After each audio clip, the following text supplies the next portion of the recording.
Maître Grazzini, bonjour Bonjour. et bienvenue dans cette émission des défis de la vérité pour François. Vous êtes l'avocat de l'IHU, l'avocat de la famille Raoult aussi. On vous a pas beaucoup vu sur les plateaux télévisés, beaucoup parlé. Cependant, on a vu sur les réseaux sociaux quand même beaucoup de violence.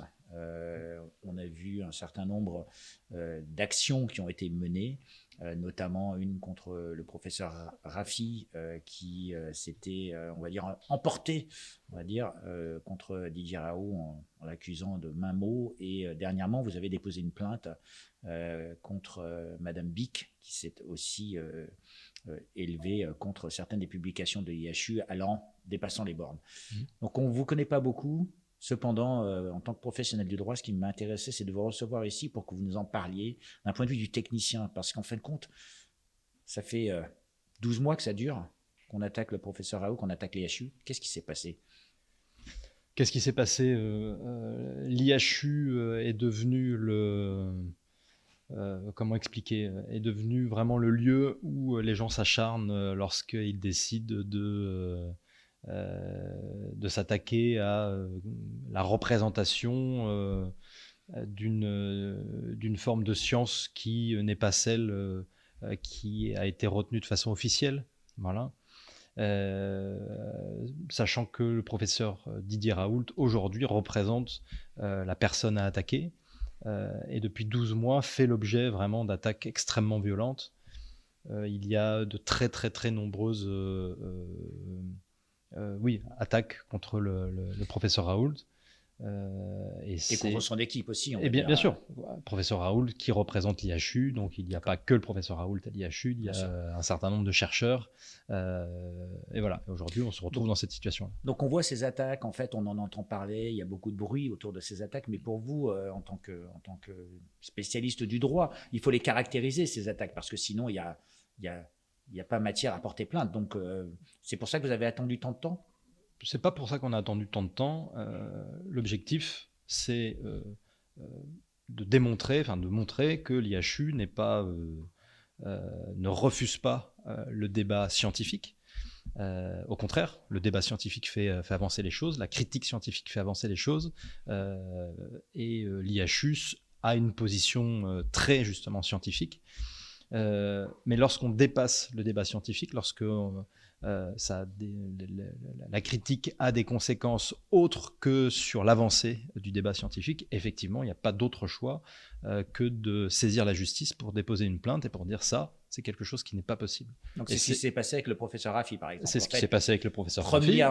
Première fois où on a pu caractériser qu'il a dépassé les bornes. C'est pas la première fois, mais en tout cas, c'est là une des premières plaintes qui a abouti assez rapidement parce qu'on est passé par une procédure un peu particulière où il y a eu une reconnaissance des faits par le professeur Raffi, ce qui a permis d'accélérer très rapidement les choses. Il a été condamné et aujourd'hui, effectivement, c'est une procédure dans laquelle on a la démonstration que lorsque on sort du débat scientifique, la justice dit stop en disant effectivement ce n'est pas quelque chose qui est possible et condamne les gens. Voilà. Avec le professeur Raoult, le professeur Raoult déclarait, je crois sur Twitter, qu'il avait reçu un chèque, donc il l'a encaissé ce chèque. Non, il l'a pas encaissé. Non, il l'a pas encaissé. C'est pas une recherche d'argent. C'est pas du tout pour ça qu'il a déposé plainte. C'est pour dire le débat scientifique, il l'accepte. Il répond au débat scientifique, mais dès qu'on sort de ce débat scientifique, il saisira la justice pour mettre un holà et pour surtout que les choses ne s'aggravent pas. Parlez-nous un peu maintenant de cette nouvelle plainte, on va dire, qui, je crois, vous avez attaqué Madame Bic, qui est Elisabeth Bic, oui. Elisabeth Bic et une autre personne.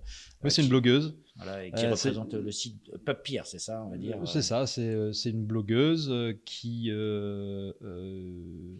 se présente en tout cas sur les réseaux sociaux comme étant une redresseuse de tort scientifique, c'est comme ça que moi en tout cas je la qualifie, et qui s'est acharnée à l'encontre de l'IHU, comme d'autres se sont acharnés, mais elle particulièrement, et directement et par l'intermédiaire d'une communauté qui vraisemblablement la soutient, en faisant des commentaires sur PubPeer qui est un site sur lequel qui est un site extrêmement intéressant à la base, puisqu'il permet, il permet le débat scientifique. Il permet le débat scientifique, tout à fait. Il permet le débat scientifique. On vient faire des critiques. Mais vous n'encouragez pas, vous condamnez l'instrumentalisation, on va dire. C'est ça, tout à fait. Et l'instrumentalisation d'un site comme PubPeer qui permet ce débat scientifique, et la façon aussi dont les administrateurs de PubPeer ont géré les commentaires et les critiques qui ont été déposés par Elisabeth Bick à l'encontre des études qui ont pour origine l'IHU, le professeur Raoult et le professeur Chabrière. Donc là, en fait, on est dans une forme de rupture d'égalité, puisque sur PubPeer, il y a des publications qui sont visées, il y a une forme d'acharnement contre une personne qui s'apparente à ce que vous caractérisez comme du harcèlement. Il y a 224 études, 224 études issues de l'IHU qui ont été analysées entre guillemets, par Elisabeth Bick, qui ont été critiqués, qui ont fait l'objet de commentaires sur le site PubPeer. Donc 224, c'est énorme. Il faut passer un temps dingue pour... Elle a des ressources, cette dame, pour faire toutes ces analyses. Écoutez, l'origine de ces ressources, je ne les connais absolument pas. Mais ce qui est très intéressant, c'est que elle met en œuvre une espèce de stratégie de harcèlement à l'encontre de l'IHU, de ses chercheurs, puisque à chaque fois qu'un commentaire est publié sur le site PubPeer, les auteurs des études critiquées reçoivent une notification de PubPeer, comme quoi il y a un commentaire qui a été déposé à l'encontre de leurs études, et ils ont la possibilité d'y répondre. Mais la multiplication, si vous voulez, des notifications, plus les notifications qui ont été faites en parallèle aux éditeurs, puisque c'est ça aussi, il y a les éditeurs qui sont visés par les notifications et qui vont donc poser des questions, demander des comptes aux auteurs des études critiquées.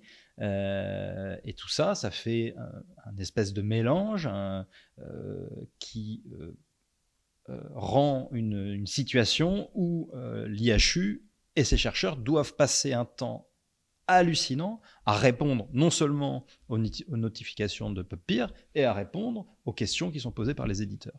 Donc ça dépasse la critique scientifique. Donc c'est double peine pour les IHU en fin de compte. Ils doivent déjà répondre quand ils font une publication à leur pairs. Bien sûr, de façon normale, ça c'est normal. Et là on va dire qu'il y a une deuxième salve qui arrive des années plus tard, et on leur demande de répondre à des choses qui étaient il y a...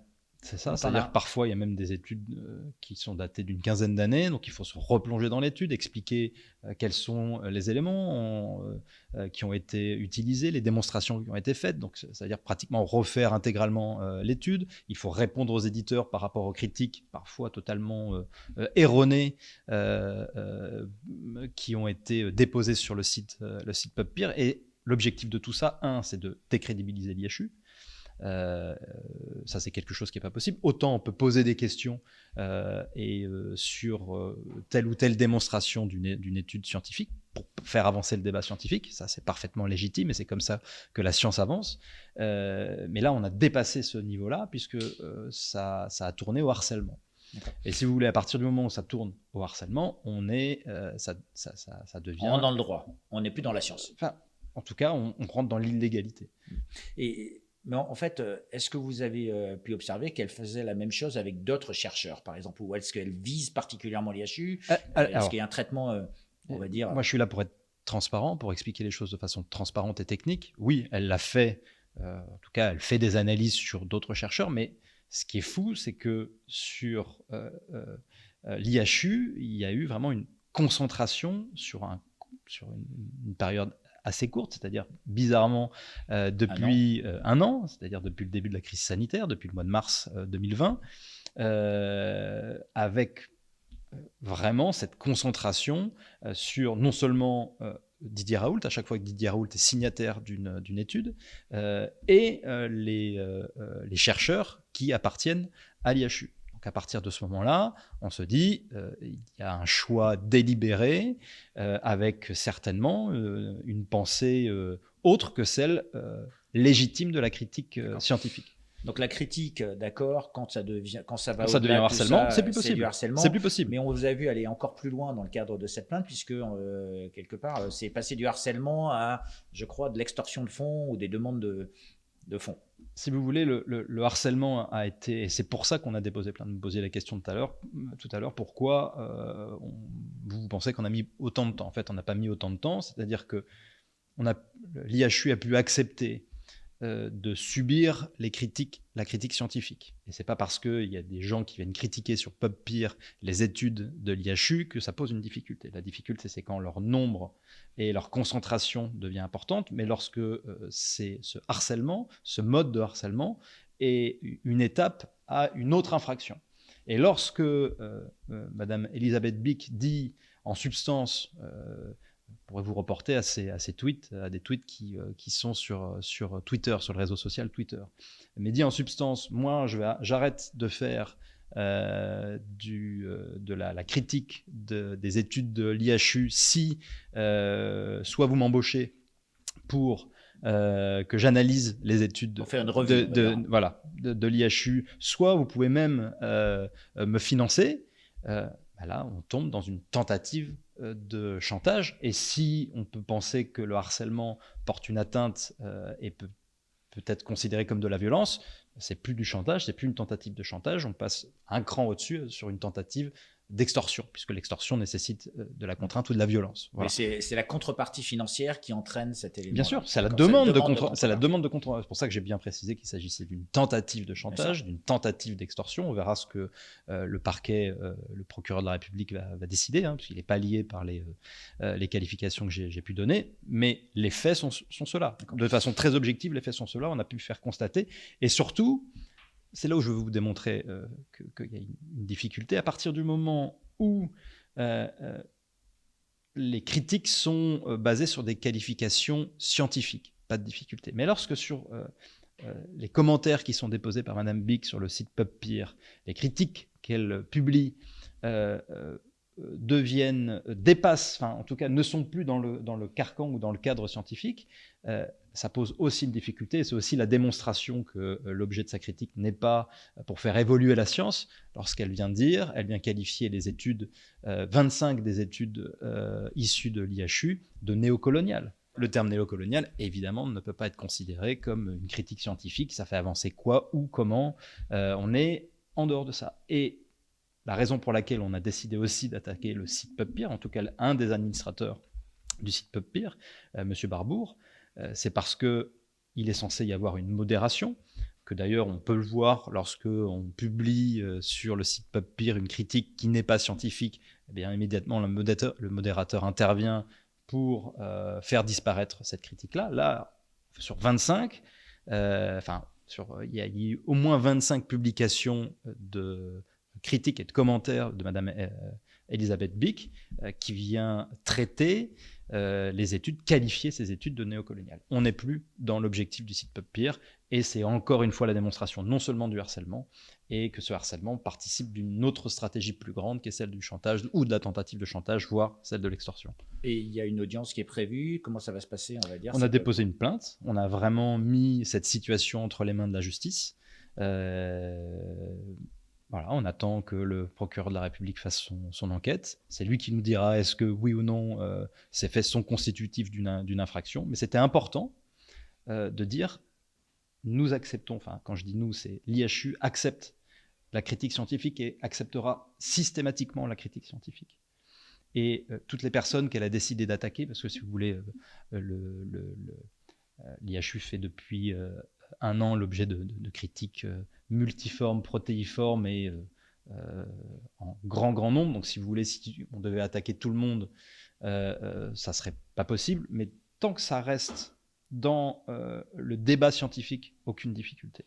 Si ça dépasse le débat scientifique, l'IHU a décidé de se défendre en déposant plainte, en saisissant systématiquement le procureur de la République. Et ça a été le cas concernant Mme Elisabeth Bick lorsqu'elle a dépassé ses bornes en faisant une demande de financement ou de contractualisation concernant les analyses ou les commentaires qu'elle va faire. Juste une dernière question. Donc l'IHU, on a vu, on va dire, beaucoup de supporters de l'IHU qui se sont posés des questions. Est-ce que l'IHU allait contre-attaquer? Quand est-ce qu'ils allaient contre-attaquer? Qui ont poussé un petit peu. Donc vous ne poussez pas, on va dire, à la consommation du droit. Vous poussez au dialogue scientifique d'abord et après à la science du droit.